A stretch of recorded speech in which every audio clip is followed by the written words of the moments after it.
This is the story of Germany's strangest unsolved mystery. Wir befinden uns jetzt in dem Arrestzellentrakt.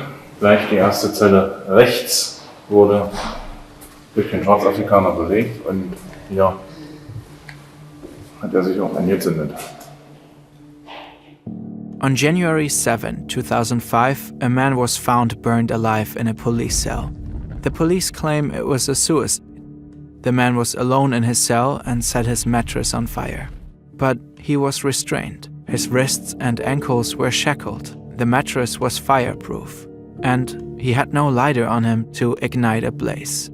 So how did he burn to death? Nearly 20 years have gone by, and we still don't know what really happened that day. Activists, lawyers, and non-profits are still trying to uncover the truth. In this video, we're diving into the conflicting stories, the unanswered questions, and the evidence that's kept this case alive. Pay close attention. Every detail matters.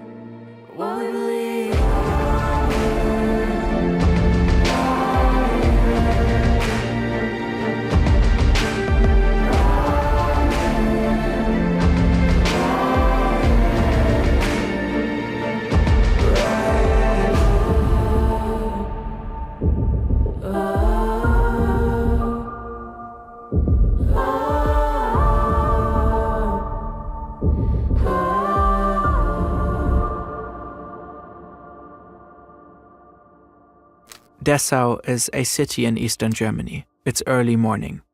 Let's start with the version of events as told by the local police. Shortly after 8 a.m., the phone rings at Dessau police station. Beate H., the officer in charge of patrols today, picks up. A woman from the city cleaning crew claims that she and her colleagues are being harassed. She asks for police assistance. Beate H. calls patrol officers Hans-Ulrich M. and Udo S. She tells them that 4 women from the city cleaning crew are being harassed by a foreigner, quite aggressively even. She also says the man has tried to grope them. Patrol officers Hans-Ulrich M. and Udo S. arrive at the scene. A man called Uri Jallo is standing about 10 to 20 meters away from the women, leaning against a wall. He seems to have been partying and is visibly drunk. The officers request to see his ID, but Jallo refuses. They handcuff him and put him into their patrol car to confirm his ID back at the station. Jallo is still handcuffed when the 2 officers bring him to the medical room in the station's basement. They search him and check his pockets. Jallo resists, banging his head against the wall and table in the act. In his pockets, they find a temporary residence permit. It's crumpled and the birth year is illegible. The officers decide to detain him until they can confirm his identity. Dr. B., the on-call doctor, arrives to take a blood sample. Jallo resists again. The officers pin him down on the stretcher while the ME draws his blood. His BAC is at 2.98%. That's extremely high, enough to make him lose his conscience or even induce a coma. The 2 men are joined by a 3rd officer, and together they take Jallo to holding cell number 5. They handcuff him to the bed frame by his hands and feet because they're worried he might harm himself. They step out of the cell and lock the door, leaving Jallo alone. Udo S. and Hans-Ulrich M. finish up some paperwork before heading back out on patrol. Shift supervisor Andreas S. and his deputy Beate H. are informed by a colleague that someone has been restrained in cell number 5. Beate H. turns on the intercom to monitor the inmate's activity. There's no video surveillance. Uri Jallo repeatedly asks to be uncuffed. She tells him to calm down. Beate H. hears a rattling noise through the intercom. She assumes it's just routine movement during a cell check and doesn't think much of it. Shortly after, Beate H. and her colleague SCH perform a cell check. Jallo seems to have calmed down. They lock the door to his cell and head back upstairs. Over the intercom, Beate H. hears Uri Jallo call out again, demanding to be uncuffed. Andreas S. is about to make a phone call, so he turns the intercom volume down. Beate H. hears a strange noise, like something rustling and splashing, followed by a piercing beep. The fire alarm. Andreas S. assumes it's a false alarm and turns it off. Jallo starts yelling for help. The fire alarm goes off again. Through the intercom, they can hear the crackling sound of flames. Beate H. tells her superior, "Go check already, move." According to the report, the last words Beate H. hears from Uri Jallo are, "Untie me, fire."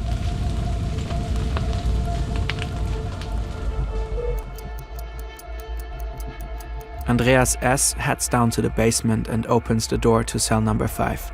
The fire is intense and the room is filled with thick black smoke. Beate H. calls the fire department, saying they could use a fire truck. By the time the firefighters arrive, Jallo is already long dead. The mattress has burned to ash. His body is charred down to deep skin layers. After the fire, the criminal PD in Stendal, a city close by, picks up the investigation. Despite standard protocol, they do not consult a fire expert. The crime scene crew sweeps up the debris from the fire. They will later find a lighter in the ashes.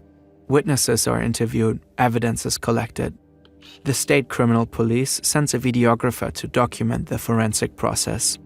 At this point, the police are already convinced that Jallo has set the fire himself. Gleich die erste Zelle rechts wurde durch den Schwarzafrikaner belegt und hier hat sich auch angezündet. According to their theory, Jallo must have torn the fire-resistant coating of the mattress and used a lighter to ignite the flammable foam inside. A lighter the officers must have missed during the initial search. And he must have done all this with his limbs spread out and his hands and feet shackled to a metal bed frame. They believe he was trying to get their attention, so they would uncuff him. Then the fire must have gotten out of control. That same day, Uri Jallo's body is transferred to the forensic medicine in Halle. The coroner there finds no sign of violence inflicted prior to the fire. Jallo's skull appears to be intact. This is the official version of the events. It's the version recounted in exhaustive detail at a local court in 2007. The trial is supposed to shed light on what happened that Friday morning. Almost all witnesses are government officials, most of them police. The trial lasts 59 days, stretched over a year and a half. Standing trial are Andreas S. and Hans-Ulrich M. S. faces charges for ignoring the fire alarm. M. allegedly failed to find the lighter when he patted down Uri Jallo. They are both acquitted. This video really matters to us. We've poured months of research, care, and effort into telling this story. Tackling such important topics wouldn't be possible without the support of great sponsors. Brilliant is a hands-on learning platform that combines engaging video tutorials with interactive learning by doing lessons. It offers thousands of courses in math, data analysis, programming, and AI. Their first principles approach breaks down complex ideas into simple, digestible steps. That way, they help you truly understand concepts from the ground up, kind of similar to what we are trying to achieve with our own videos. If you like those, you'll love Brilliant. The goal is to not just absorb information, but to gain real skills. Dive into programming projects that mimic real-world challenges, explore the inner workings of AI systems like ChatGPT, or analyze data to uncover hidden patterns. Scan this QR code or visit brilliant.org/fern to explore everything Brilliant has to offer free for 30 days. Plus, enjoy 20% off an annual premium subscription when you sign up. The trial raises countless questions. Witnesses either clam up or contradict themselves.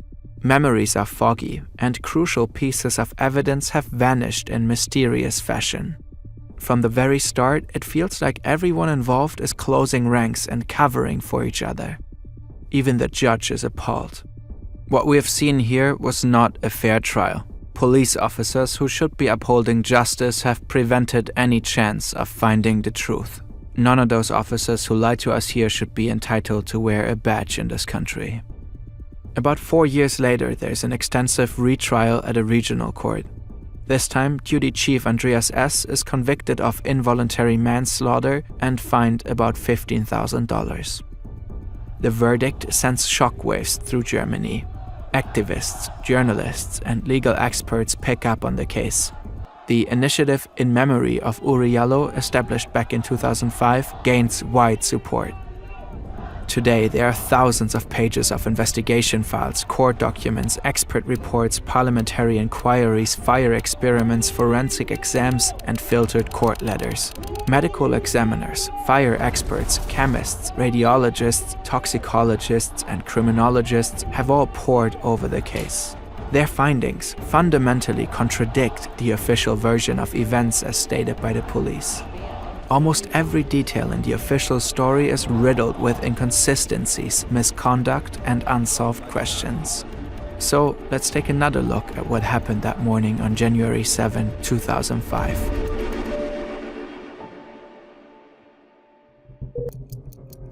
According to the women on the city cleaning crew, Uriallo followed them and asked if he could use one of their phones. At one point, he tugged on one of the women's backpacks. Over the phone with Beate H., they describe feeling, quote, harassed. But when Beate H. relays this to the patrol officers on the phone, she exaggerates. She says the cleaners have been massively harassed and claims Yellow was trying to grope the women. Aus dieser Nachricht, läuft uns die ganze Zeit hinterher, ist dann bei der Polizistin, die den Anruf entgegengenommen hat, eine Nachricht an 2 Polizeibeamte geworden. Da hat man fast schon ein Sexualdelikt vermutet. Gabriele Heinecke has represented Yellow's family as a lawyer and followed the case for over 10 years. The officers arrive at the scene. They find Yellow standing several meters away from the women, leaning against a wall, completely drunk. The situation has already diffused. Still, Hans-Ulrich M. and Udo S. approach Yellow and say, "Passport, amigo." He refuses. Both officers are tall, while Uri is slim and only 5'7", about 170 centimeters. He doesn't stand a chance. He is forced to the ground and pushed into the patrol car. Legal experts will later conclude that this has been an unlawful detention. The officers should have provided a reason for demanding to see his ID. They are also not allowed to use force on anyone without prior warning. According to the police, Uriallo banged his head against the wall and table. There will in fact be a blood stain found and attributed to Yellow, but the blood is never tested to see if it matches his DNA. And oddly enough, it is found on the leg of the table. The police also claim they had to hold him in custody to confirm his ID. But the truth is that at this point, Yellow's complete details were already recorded in the custody log, including his supposedly illegible year of birth. Around this time, shift supervisor Andreas S. reaches out to the on-call Dr. B. The exchange is documented in the court record. "We need you to come in." What's up? "Just a blood test." All right, I'll handle it. You'll get to pinch a black African. Holy shit. I can never find a vein with these dark-skinned folks. Well, bring a special needle then. Will do. Dr. B proceeds to draw blood from Yellow. Udo S. and Hans-Ulrich M. insist that Yellow was extremely aggressive. They claim he put up such a fight they had to restrain him so Dr. B could go through with it. 3 other officers, who were partly present during the scene, will later contradict this account. According to them, there were no disturbances. During the first trial, even Dr. B himself confirmed things went smoothly when he drew the blood. During the retrial, however, he refused to testify. Physically restraining someone and holding them down to draw blood without their consent is a serious violation of basic rights. And doing so without a formal warrant is straight up illegal. Uriallo should have been released by now. Instead, 3 police officers escort him from the medical room to cell number 5. They proceed to chain his hands and feet to the bed. Beate H. hears some clattering sounds over the intercom. She assumes it's a routine cell check. However, no cell inspection is recorded in the custody log for 11:30 a.m. At the same time, Officer Thorsten B. heads down to the custody area, looking for colleagues to join him for lunch. Through the open door of cell number 5, he sees Udo S. standing at the head of Uriallo's bed and Hans-Ulrich M. patting down his thighs. He asks them if they want to grab lunch with him. They respond by saying they're still busy. Udo S. and Hans-Ulrich M. will later deny this encounter. They claim to have been out on patrol at that time. all patrol activities are usually logged in a duty logbook, but the log for that day mysteriously disappeared. Beate H. and her colleague SCH from the traffic unit conduct a cell check. Yellow wants to know why he is shackled, to which Beate H. replies something along the lines of, "You know why." She later recalls noticing that his pants were unbuttoned and pulled down a little, although his hands were chained in a way that would have made it impossible for him to undo his pants himself. She also spots a puddle of liquid right next to his mattress. It's not urine. Despite these strange details, she wraps up the inspection and leaves the cell. According to the police version of events, this is when Uri Jallo must have started tearing apart the mattress and setting it on fire. Dieses Polizeivideo soll zeigen, dass das zumindest möglich war. But was that actually possible? Could someone really start such a devastating fire with just a simple lighter and some mattress foam? This experiment was commissioned by the Initiative in Memory of Uri Jallo and conducted by Irish fire expert Maxim Smirnu. He recreated the exact conditions in cell number 5. After more than 1 hour of combustion time, this is how the cell looks like. And this is what cell number 5 in Dessau looked like after the fire. Experiments like these often use pig carcasses. The way they burn closely resembles the fire behavior on human bodies. In the test, the dummy body sustained only minor burns to one of the legs. But Jallo's body was charred down to deep tissue layers. We'll spare you the images. Also, the experiment produced white smoke, while in cell number 5 there was thick black smoke with heavy soot deposits. So how could the fire have gotten so intense? In another test, the experts doused a pig carcass with 5 liters of petrol before setting it on fire. Okay. Go away. The resulting burn patterns were the most similar to those in cell number 5. The experts concluded that it was most likely that petrol has been used to accelerate the fire. Beate H. claims Uri Jallo's last words were "untie me, fire." But that is highly doubtful. The autopsy showed no carbon monoxide in Jallo's body. If he had burned alive, he would have inhaled the poisonous gas. Neither did the examiners find any noradrenaline, a hormone automatically released by the body under physical stress. Both findings suggest that Jallo was unconscious when the fire started. But why would Uri Jallo have been unconscious before the fire? After all, the initial autopsy reported no injuries. In 2019, researchers at Frankfurt Universal Hospital used advanced technology to reassess the CT scan images from 2005. This time, the images revealed that Jallo sustained multiple severe injuries before his death: a broken nasal bone, a fractured skull, a ruptured nasal septum, and a broken rib. All these findings strongly suggest that Jallo was physically abused before his death. According to Officer Andreas S., this is the first time he opened cell number 5 since the fire broke out. But a team at British research group Forensic Architecture thoroughly reconstructed the smoke patterns in the cell. Their analysis suggests that the cell door must have been opened during the fire. This directly contradicts the account of Andreas S. The police claim that Uri Jallo used a lighter to set himself on fire. But when forensic investigators examine cell number 5 after the fire, they do not find any lighter in the debris. It only turns up 3 days later, when a bag of debris from the scene is re-examined. To this day, no one can explain how it got there. Also, the lighter was melted. Fire experts point out it would have exploded if it had been in the fire. Upon further inspection, investigators found clumps of red fiber fused into the lighter's plastic. If the lighter had been at the scene, these fibers should have matched something, anything from the cell. They didn't. Das ist für mich der schlagende Beweis, dieses Feuerzeug war nie in der Zelle. So, was that lighter ever in cell number 5 or not? That should have been easy to determine. The 2-hour crime scene investigation was supposed to be fully documented on tape by videographer Jens W. from the State Criminal Police. but his recording simply cuts off after just 4 minutes.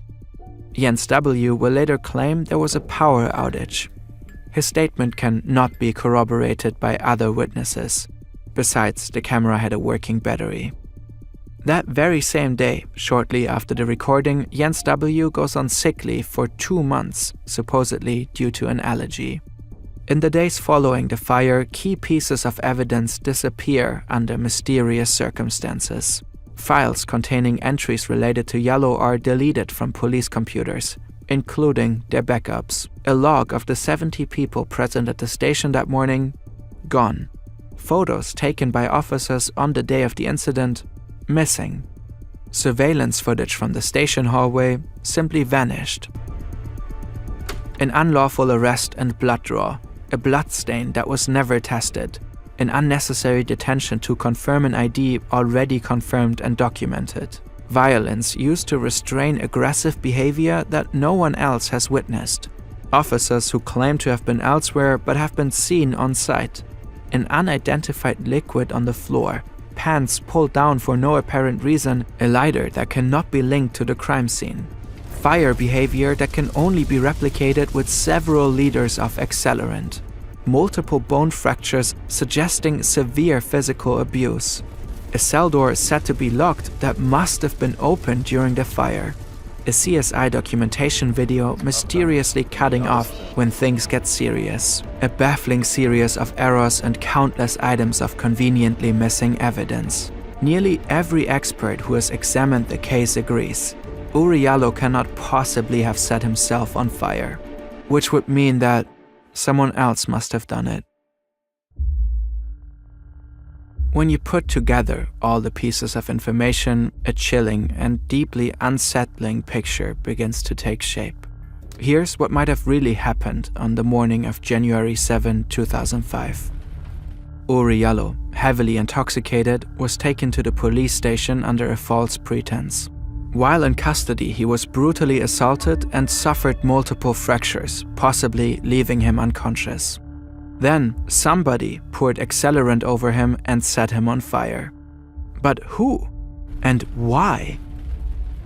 Shift supervisor Andreas S. turned down the fire alarm, twice according to Beate H's initial testimony, once in his own account.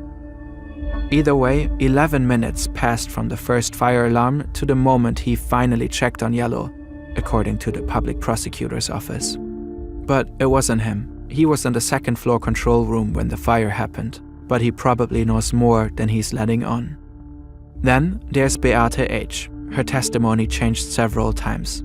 She implicated her superior Andreas S. in the first trial, only to later recant after meeting with him and his lawyers.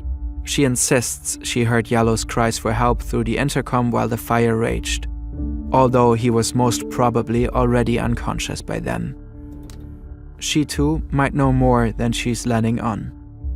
Hans-Ulrich M. was the one who arrested Uri Jalloh, searched him, handcuffed him to the bed in cell number 5. One of his colleagues claims to have seen him in the cell shortly before Jalloh's death, but M. insists he was out on patrol. He was acquitted during the first trial, despite having no verifiable alibi to back his story. Udo S. was the first officer to approach Uri Jalloh on the street and demand his ID. He was restraining Jalloh in a headlock during the patrol car ride. Witnesses claim to have seen him in the cell with Hans-Ulrich M. just before Jalloh's death. And just like his colleague, he has no verifiable alibi for the time of the incident. According to German press, 8 years later, a source informed the Dessau PD that Udo S. had previously worked as a firefighter specializing in pyrotechnics. Supposedly, he could have known exactly how to quickly start a fire intense enough to leave no traces. No one ever followed up on that lead. Instead, the article reports there was a defamation lawsuit filed against the source. Andreas S. was fined, and Hans-Ulrich M. acquitted. But oddly enough, no murder investigation was ever launched against Udo S. But there was someone else. Apparently, there was an unidentified male present at the station during the fire. One officer recalls walking past someone at the stairwell, a shadow. The man appears to have been watching the fire brigade arrive from the control room window. court documents only refer to him as another man with glasses. In 2013, an informant reached out to one of the journalists following the case. He said he knows who is responsible for Yellow's death. He claimed the perpetrator entered the station's custody area through a back door, a door secured with a code that only police officers could know. According to the informant, the whole thing was about racism and sexual humiliation. Someone wanted to teach Uri Yallo a lesson and went too far.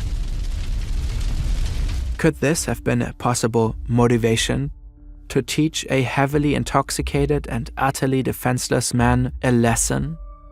In fact, the Dessau PD appears to have a troubling history of eerily similar incidents.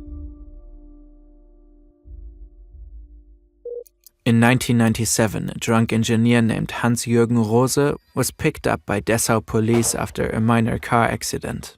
Hours later, he was found severely injured just 200 meters from the station and later died in the hospital. The coroner determined he had been restrained and struck repeatedly with blunt objects. 5 years later, in 2002, a heavily intoxicated man named Mario Bichtemann was taken to the same station and placed in the same holding cell number 5 as Uri Yallo. Hours later, he was found dead with a fractured skull. Forensic experts concluded the injury was caused by a deliberate blow shortly before his death. Neither case was ever solved. What is going on here? During the second trial, one Dessau PD officer testified that his colleagues regularly arrested and detained drunk individuals to teach them a lesson. The informant later claimed it used to be a tradition at the station to tie unruly people to the canteen pillars and beat them. They called it a disciplinary measure carried over from the GDR era. The activists from In Memory of Uri Yallo believed there was a clique or group of officers within Dessau PD that had a habit of losing their temper and beating people to death. Did Uri Yallo die because of this supposed sadistic culture? And could the fact that he was black have played a role in all of this? You'll get to pinch a black African. Holy shit. Black African. The term keeps coming up over and over again. It's striking how, in witness statements, the officers almost exclusively refer to Yallo as the Black African. They knew his name, and yet they chose not to use it. Despite glaring inconsistencies, missing evidence, and expert analyses debunking the official narrative, authorities have stuck to the claim that Yallo set himself on fire. The Dessau public prosecutor, Volker Bittmann, initially seemed like a rare beacon of hope in the case. After hearing expert findings in 2013 suggesting the fire in cell number 5 couldn't have been started without large amounts of accelerant, he appeared determined to uncover the truth. Bittmann commissioned new fire experiments, which also spectacularly failed to replicate the fire in the cell. A panel of experts later concluded that the theory of self-immolation was scientifically untenable. Someone else must have started the fire. But just as this revelation emerged, Bittmann was removed from the case. The investigation was handed over to another prosecutor's office, which quickly shut it down, citing insufficient evidence of third-party involvement. Key findings, like the unexplained lidar and forensic inconsistencies, were dismissed or ignored. Any momentum toward accountability was lost. The deeper problem, though, lies in systemic issues. Police were tasked with investigating police, leading to predictable issues. Experts point to a culture of Chorgeist, a fraternity among officers that leads to stonewalling and mutual protection. Studies show that possible misconduct by police is rarely prosecuted. Only 2% of allegations against officers result in charges, and convictions are even rarer. And there's a clear racial dimension. The UN has highlighted systemic racism within German law enforcement, stating that institutional biases have repeatedly hindered justice for victims of African descent. In Uri Yallo's case, no one has been properly held accountable to this day. The initiative in memory of Uri Yallo and his family continue their fight. In February 2023, Germany's Federal Constitutional Court officially closed the case. But Uriallo's family refuses to give up. In July 2023, they filed an appeal with the European Court of Human Rights. The fight for justice presses on.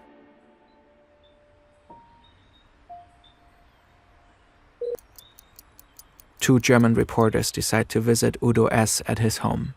The whole world is in lockdown because of the pandemic, so they speak in his front yard. They ask him about an inconsistency in the case, one of so many. He repeatedly says, "I'm at peace with myself," and "I didn't do anything, I swear."